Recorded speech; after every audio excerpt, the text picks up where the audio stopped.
Today, Château du Lude looks like a dream. Elegant stone, perfect gardens, a postcard in the Loire Valley. But that beauty is a disguise, because this place wasn't born for tourists, it was born for survival. 1,000 years ago, the river beside it wasn't romantic, it was a highway for terror. Viking longships, feudal rivalries, English occupations, brutal sieges, and the kind of names history can't forget. You'll see why men fought for this spot like it was a crown, because controlling Le Lude meant controlling the region. And here's the twist, we're not telling this story like a textbook. In this video, we're using cutting-edge AI to recreate what it felt like. Fog on the river, fire on the horizon, soldiers in the mud, and families counting seconds. We'll follow Le Lude from a wooden emergency fortress built in fear of the Northmen to a stone stronghold shaped by the 100 Years' War, then into the Renaissance, where war slowly turns into power and prestige. And yes, some of the figures tied to this castle carry dark reputations, heroes in one chapter, nightmares in another. So don't watch this like a tour. Watch it like a thriller, where every wall has a reason, every siege has a motive, and every beautiful room is built on somebody's fear. Before we dive into the story, if you're enjoying this kind of cinematic history, hit like, subscribe, and turn on notifications, and drop a comment telling me where you're watching from. It wasn't romance. It wasn't pretty architecture. It was a reflex. The late 800s, the Loire, part of the Loire River network, stops feeling like a river. Because between 853 and 873, Viking raids smash into Anjou like a repeating nightmare. If you're a farmer here, you don't fear winter, you fear sails in the fog. So one question haunts every household: where do we stop them? And that fear is the first heartbeat of Le Lude's story. This isn't a clean, united France with one strong hand on the wheel. The Carolingian world is cracking, authority thinning out, protection turning local. So the nearest lord isn't a distant noble, he's your emergency plan. And he's doing brutal math. Guard the crossing or lose your people and your power. Because if the river stays open, raiders don't just steal, they rewrite your future. In a place like this, fear doesn't whisper, it legislates. Now, who are the Vikings everyone calls Northmen? They come from Scandinavia, what we call Denmark, Norway, and Sweden today. And yes, they're raiders, but also traders, explorers, and settlers with options. So why show up here? Because wealth is portable and terror is persuasive. Silver, supplies, captives, reputation, status you can carry back over the sea. And every successful raid sells the next one. Come with me, I know a river. Their real superpower isn't strength, it's speed and surprise. Long ships don't need a grand port, they need one soft bank and momentum. They use rivers like highways, slipping inland before anyone can rally. To villagers, it feels unreal. Calm sunrise, then smoke, then screams, then silence. So the defense can't be far away, it has to sit right on the route. That's why the first fortress rises at La Motte-sur-le-Lude. It's positioned to control a critical passage between Maine and Anjou. And it stands near the fault lines, Maine, Anjou, Touraine, where borders breathe. Meaning this spot isn't just defense, it's leverage, movement, tolls, power. If you hold this river point, you don't just survive, you decide who passes. So the valley builds a choke point, hoping fear can be engineered. The first Le Lude is not stone luxury, it's a motte, earth and wood. Pile up a mound, crown it with a timber tower, ring it with sharpened stakes. Dig the ditch, build the palisade, make the climb miserable for attackers. This is fast construction for a fast terror, defense that can exist by next season. And the goal is simple: buy time, warning, regrouping, resistance. Here's the part people forget. A fortress is also a tax on human life, because urgent defense means forced labor, lost harvest days, and constant exhaustion. Nights change. Guards listen for oars, not owls. Every splash becomes a threat. Parents hide food. Smiths keep iron ready. Messengers run until lungs burn. Even the Lord sleeps lighter, because if the tower falls, his rule falls with it. So the motte becomes a promise: run here and you might live. Important twist: that first fort is not the castle you visit today. It stood about 100 meters north of the current chateau. Primitive, quick, functional. The stone fortress begins later, by the end of the 13th century, on today's site.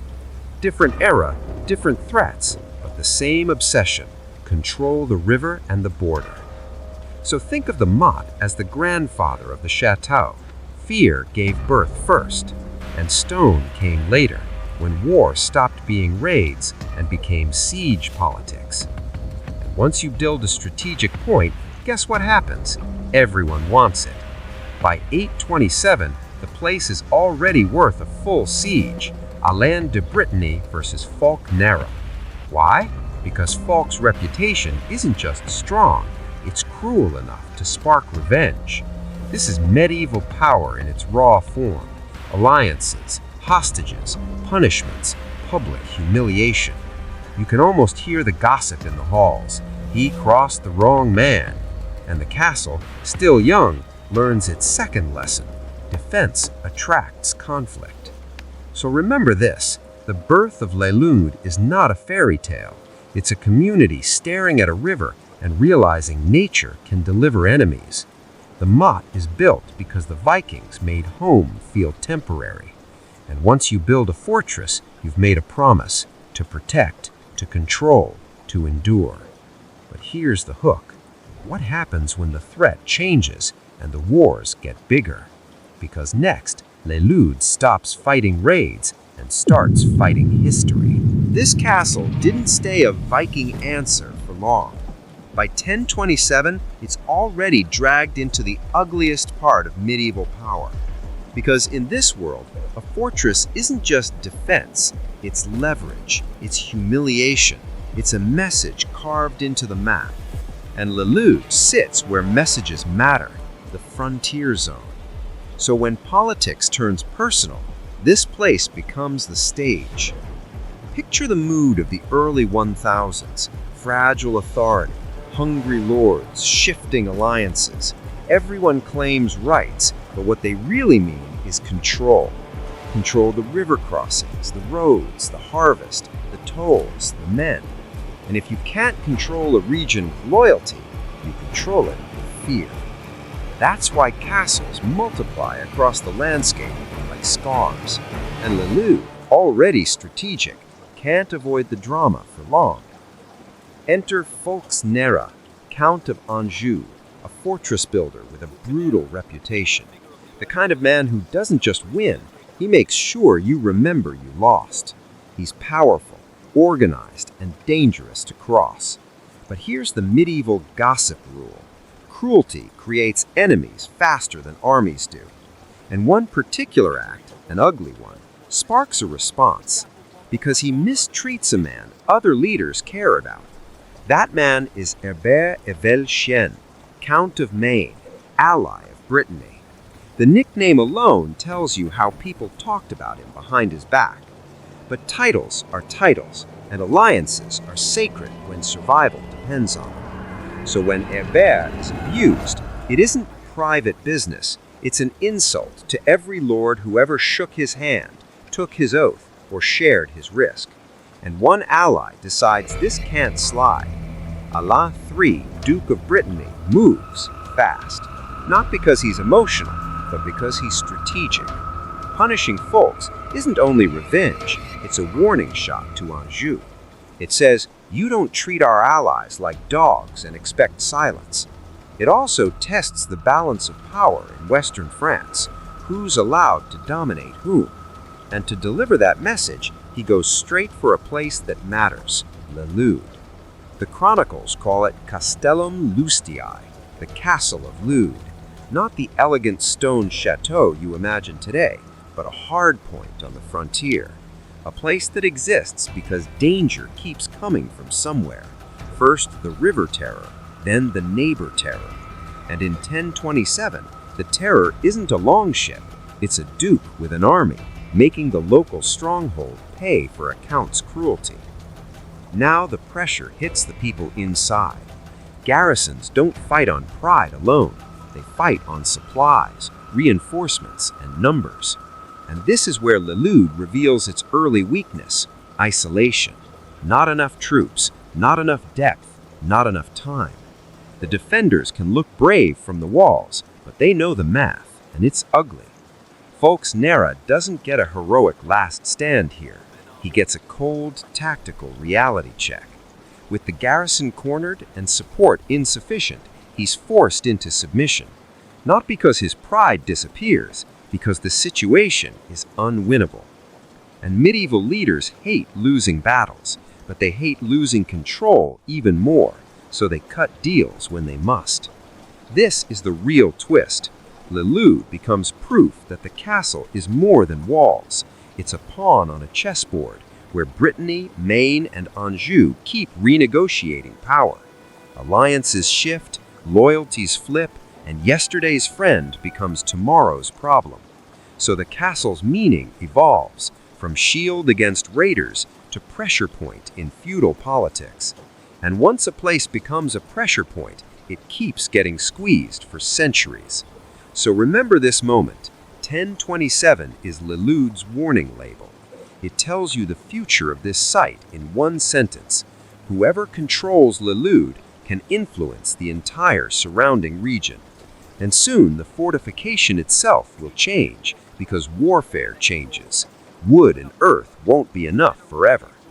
Next, we move toward the era when stone takes over and the castle hardens for the wars to come. The Viking terror taught them to build fast, but politics taught them something worse: build permanent. Wood and earth can stop a raid. They don't stop a rival lord with patience and pride. So by the end of the 13th century, Le Lude starts its second life, this time in stone. Foundations are laid on the site of the chateau we recognize today, slightly south of the old motte. That decision isn't aesthetic, it's a declaration. We're staying and we're defending. And once you declare that, you invite the world to test you.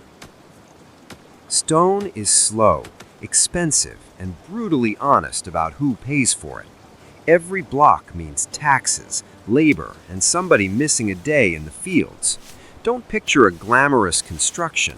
Picture arguments, ledgers, and resentment. A lord can call it security, but villagers feel the cost in their stomachs. Still, fear is persuasive, and borders create fear on a schedule. The fortress grows not because people want it, but because they can't afford not to. Here's the human truth. A castle is built on two materials, stone and obedience. To raise walls, you need quarrymen, carpenters, wagons, ropes, iron, food, and guards. You need workers who don't run when rumors spread that another war is coming. Rumors always spread because this region sits at a strategic crossroads. Anjou and Touraine meet here, and whoever controls the corridor controls movement. While peasants mutter, lords do the quiet math. Control equals survival. The stone Le Lude is not built as a pretty residence, it's built as a citadel. Construction stretches across generations, from the 13th to the 15th century.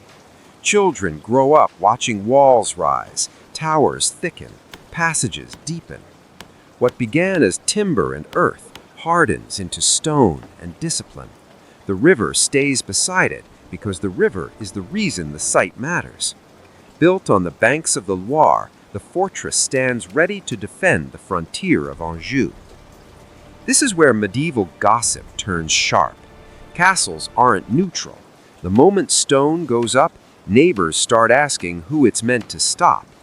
A fortress can be defensive and still threaten everyone nearby. It shelters troops, stores supplies, controls tolls, and shifts power quietly. Rivals don't just fear raids anymore, they fear being squeezed economically. A wall can be a weapon without a single arrow fired. As larger wars loom, Le Lude's defenses harden like a clenched fist. Resources pour into protection. A moat is dug. Earthworks are raised. Fortified lines follow the riverbanks. None of this is decoration. It's anti-siege engineering designed to slow attackers, expose them, and drain them. Siege warfare isn't about heroics. It's about endurance, hunger, and time working against you. By the late Middle Ages, the fortress becomes a serious military machine. Towers multiply, a deep, dry moat surrounds the walls, and underground passages thread beneath the ground. This is architecture built for enemies who won't leave quickly. Underground routes allow movement, supply, and escape under fire. A dry moat becomes a killing zone, hard to cross, easy to defend. Everything about the structure whispers the same message. You can attack, but you will suffer. For the people living under its shadow, the transformation brings mixed feelings. Relief because stone doesn't burn overnight. Pressure because safety comes with rules. Watch duty, taxes, discipline, suspicion. Strangers are questioned, trade is controlled, rumors become dangerous. The castle becomes a magnet for merchants, soldiers, and power. And whenever too many people want the same thing, conflict follows. This is why Le Lude's stone era isn't a single moment, but a long hardening. Each century adds another layer because each century invents a new way to kill you.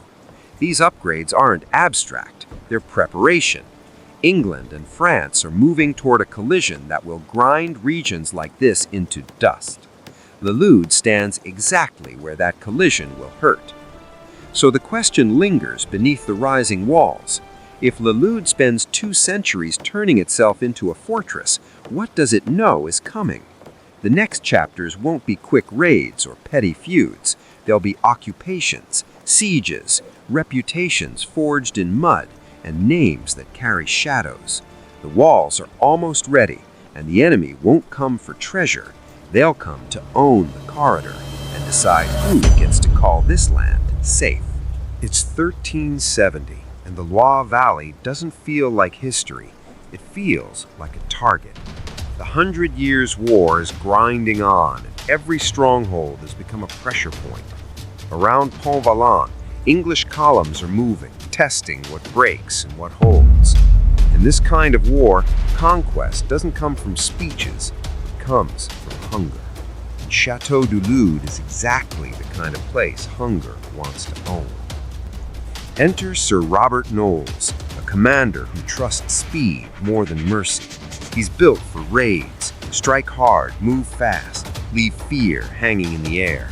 To him, castles aren't beautiful monuments, they're locks on roads, food, and taxes.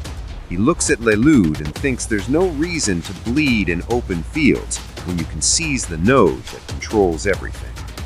The Valley sees it differently. If Knowles gets inside, they know they're finished. The chateau's own history says Knowles occupies the town with 10,000 horsemen. Imagine that number as sound, hooves pounding, iron clashing, orders snapping through cold air. For locals, this isn't an army. It's a moving economy of theft and control. Bakers watch flour disappear. Farmers see winter feed counted by strangers. And every household asks the same question: who gets to eat when soldiers arrive? Then comes the first attempt. Night pressure, shouting, arrows, and a gate that cannot fail. Because if the gate breaks, the valley learns a new rule: nowhere is safe.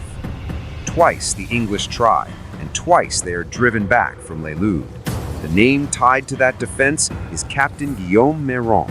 Not a king, not a legend, just the man standing where panic wants to enter. Meron isn't defending stone, he's defending a chain reaction.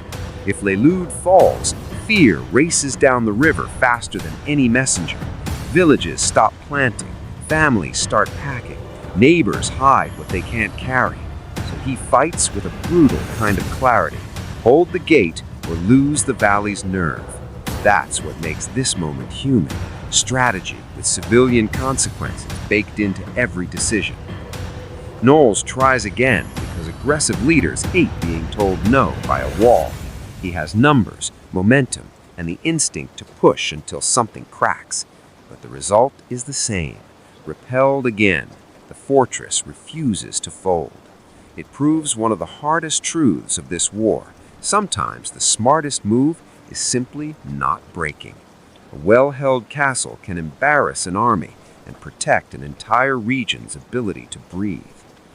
While lords measure tactics, peasants are running their own war calculations.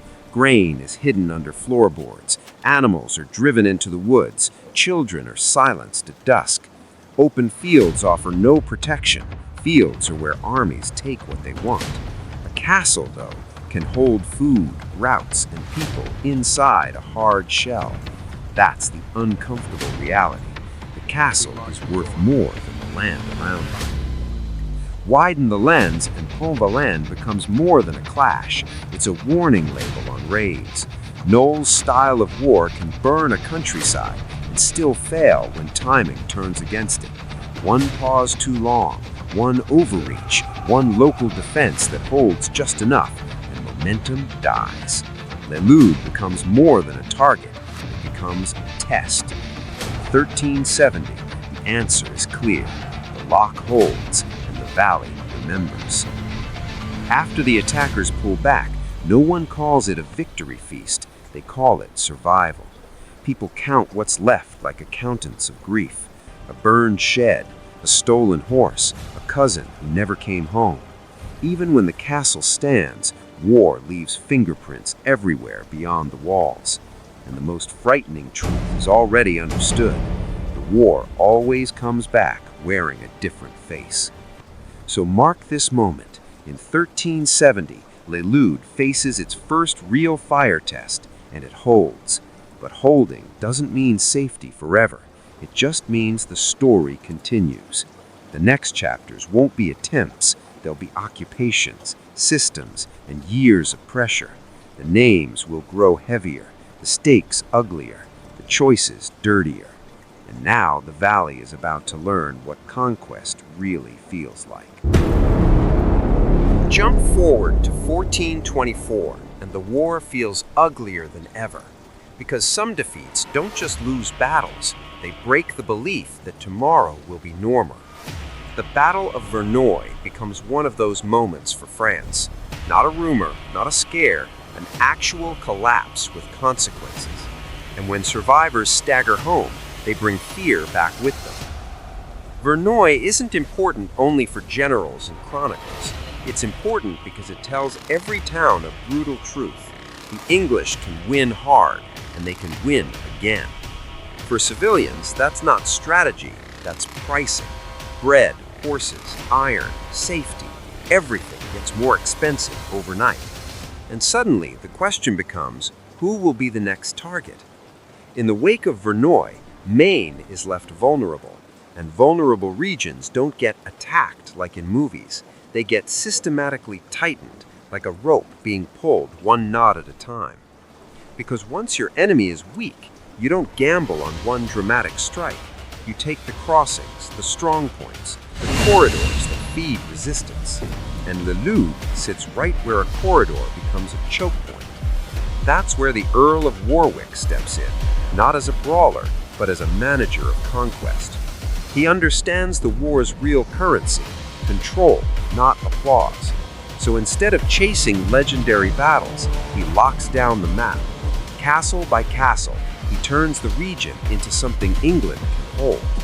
And when Warwick looks at Le Lude, he doesn't see beauty, he sees leverage. In autumn 1425, Warwick's logic reaches the gate. Le Lude is taken. To a historian, that's one line on a timeline. To the people nearby, it's the moment the war moves indoors. Because a raid is a punch, fast, brutal, then gone. An occupation is a hand on your throat, slow, constant, and intimate. And this castle becomes the room where that hand rests. Now listen to the number that changes everything. 1,200 men in the garrison. That is not a temporary camp. It's a living machine inside the walls. 1,200 mouths pull food from every surrounding village. 1,200 boots mean patrols, checkpoints, inspections, punishments. And every cart of grain suddenly has two destinations, your family and the fortress. The terror changes shape. No flames in the night, just pressure every morning. And occupations always become personal because they come with names. English officers like Gladstone and Blackburn take command. To England, their administration. To locals, they become the characters people whisper about in doorways. Who is harsh? Who can be negotiated with? Who makes examples? Because under occupation, gossip isn't entertainment, it's survival. Here's what the castle turns into. A fortress, yes, but also an office that runs on lists, requisitions, and fear. Grain measured, livestock counted, tools demanded. This is how control becomes normal, not with a battle, but with routine. And routine is dangerous because it makes the occupier feel permanent. So people start asking a new question. How do you fight a schedule? Every household gets trapped in the same moral maze. Collaborate to keep your children fed and risk being branded later. Resist and risk punishment that doesn't stop at you. Stay invisible and realize invisibility is fragile when soldiers watch faces. In a village under a garrison, neutrality isn't a choice. It's a story people tell themselves so they can sleep. By the end of 1425, Le Lude isn't a castle under English control. It's a pressure point, England's grip on a corridor. And grips invite one thing, someone trying to pry the fingers open.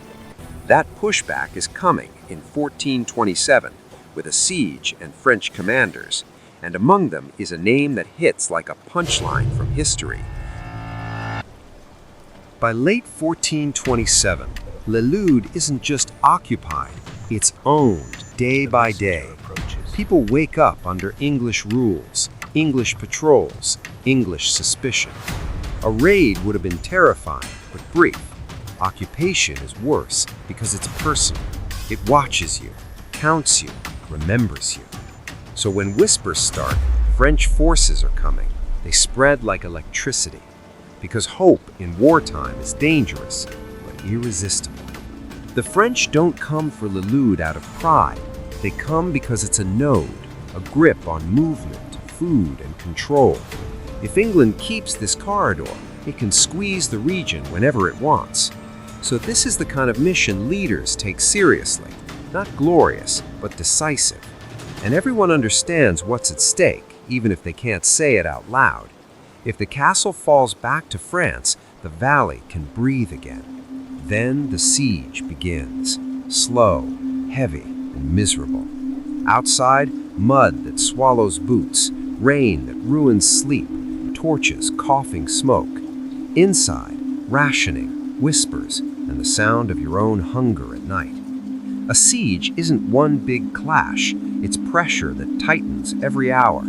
Every gate creak becomes a warning, every shout becomes a possible breach, and both sides play the same cruel game, outlast the other's fear. The men who bring that pressure are Ambroise de Lorey, who leads the effort.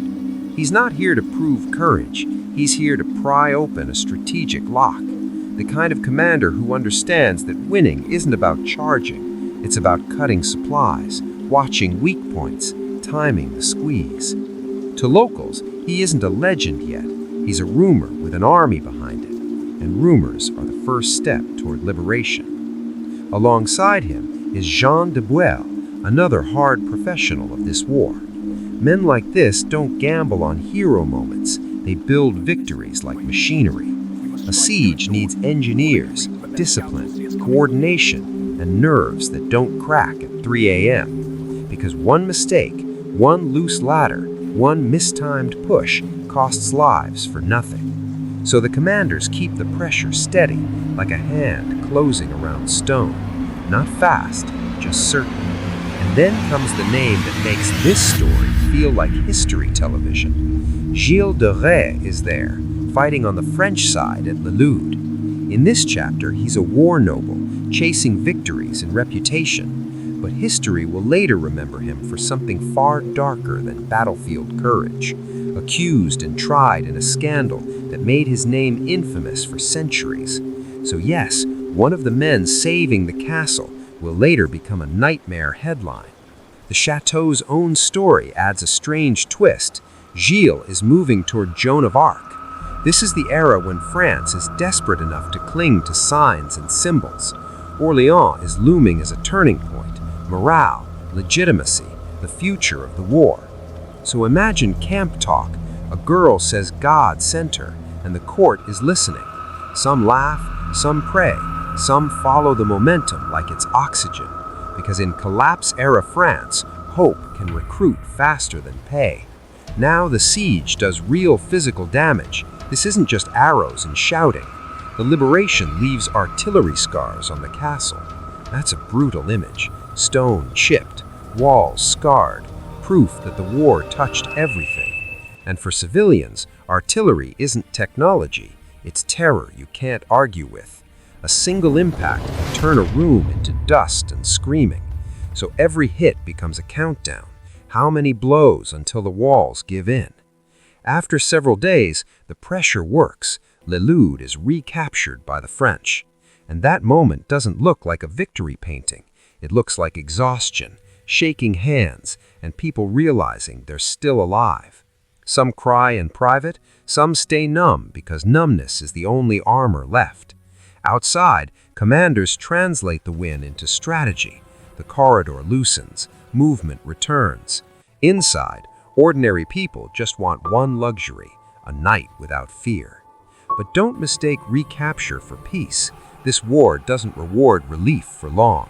Le Lude has flipped flags, and that means it will be targeted again in spirit, if not immediately. And the names we've just met will keep echoing, some as heroes, some as warnings. Because the 100 Years' War doesn't produce clean characters. It produces contradictions, saints beside scandal, courage beside cruelty. And next, we follow what happens when a fortress survives and starts transforming into power. Le Lude is free again, late 1427. The English grip finally pried open by force. Liberation doesn't sound like fireworks. It sounds like doors opening slowly. People step outside and realize the air is still dangerous. Nerves exposed, barns empty, familiar faces gone.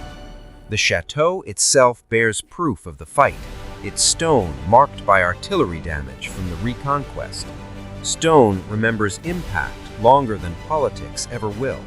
Because war doesn't end when a gate changes hands. It ends when fear finally lets go.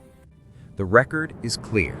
Ambrose de la Rey, Gilles de Rais, and Jean de Bouy lead the siege and the liberation. It isn't one dramatic clash, but several grinding days, a fortress slowly strangled by pressure. Isolation, coordinated assaults, multiple fronts, ugly competence, not romance. And Jean de Bouy isn't just muscle. He will later write Le Jouvenceau, revealing a mind that understands war as discipline and calculation, not legend. So, yes, the castle is saved, but you can feel what it cost in the silence afterward. And then the story twists, because one of the men celebrated here as a liberator will later be remembered as something far darker than the war itself. Say the name that changes the temperature, Gilles de Rais. In this moment, he looks like a hero, wealthy, feared, effective, riding in with power at his back. But history refuses to freeze him in that frame. His career ends in a public trial, and the accusations are nightmare level: Satanism, abduction, and the murder of children. A man linked to Le Lude's liberation becomes one of medieval France's darkest headlines. The ending lands like a hammer. Gilles is executed in Nantes on October 26, 1440. Later, his name becomes tangled with the Bluebeard legend, a fairy tale skin stretched over real horror. So imagine the local memory. The same walls that once watched him arrive as salvation later echo with a different warning: keep your children close. That is the 100 Years' War in one sentence. Saints beside scandals, banners beside nightmares, and Le Lude survives it all. The cannons quiet down, and something stranger happens. People start caring about appearance again, not because they've forgotten the war, but because they're exhausted from it. A fortress that only screams "survive" starts to feel outdated. Le Lude faces a new question. What do you build when you're no longer hunted every day? Do you remain a clenched fist, or learn how to shake hands with kings? In times of peace, prestige becomes a weapon. In 1457 comes the turning point, marked by a single name: Joan de Rais. He acquires the chateau, and this is no casual purchase. Buying Le Lude means buying a reputation carved into stone. A place tested by occupation and siege becomes political real estate. In the logic of the French court, proximity to power is everything. And the Daillon move isn't about land alone, it's about influence. The timing matters. After a century of war, stability becomes priceless. Borders calm, and the battlefield shifts from arrows and raids to alliances, invitations, and royal favor. The castle doesn't stop being strategic, it changes the way it is strategic. Now the goal isn't only to repel enemies, but to impress the people who decide your future. Under the reign of François I, this transformation accelerates, not because the king personally renovates the chateau, but because his era defines the taste of the court. The Daillon descendants bring in Italian artists and architects to reshape the place. Italy signals the Renaissance: style, learning, cultural power. Le Lude grows a second body, no longer only military, but cultural. The stone remains the same, but its purpose shifts. The strategy is simple and sharp. Turn defense into representation. Walls become facades. Fortification becomes comfort. Intimidation becomes elegance. In court politics, a grand hall can achieve what a sword cannot. Receptions replace battles with candles and music instead of steel. Every detail whispers the same message: we belong among the powerful. Beauty in this era isn't softness, it's social armor. This is still war thinking, just dressed differently. You don't build an elegant residence purely for pleasure. You build it to host the right people at the right moment under the right impression. Hosting becomes control. Control of conversation, loyalty, marriages, and favors. A guest who sleeps under your roof owes you attention the next morning. Le Lude becomes a stage where power is performed. That social power becomes tangible through royal presence. The Daillon family is close to the kings, close enough for royal footsteps to echo through the corridors. Henri IV stays here. Later, Louis XIII does too. Imagine the town on those mornings, whispers racing ahead of the horses. When a king visits, everyone behaves as if their future depends on manners. The castle's interior becomes its new battlefield, not of blood, but of status. Tapestries, libraries, ceilings, fireplaces, every room delivers a message. To rivals, we are not merely surviving, we are rising. To the crown, we are refined, loyal, useful. To the locals, this place is no longer only fear, it is authority. Then comes the quiet jewel of the elite world, the studiolo, a small Italian-style study decorated with murals attributed to the school of Raphael. This isn't decoration for the masses, it's cultural currency for those who matter. It says, we understand the Renaissance, we speak the language of taste. The chateau gains a second kind of power, not military, but intellectual. And that kind of power outlives any siege. Watch the transition unfold. Weapons give way to tapestries, then painted ceilings, books, and finally that quiet studiolo. Le Lude doesn't erase its scars, it builds over them. When violence stops shouting, it starts negotiating.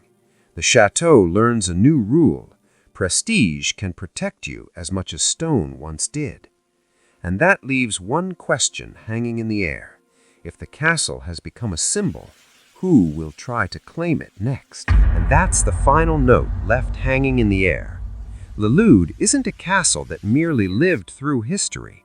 It's a castle that learned from it.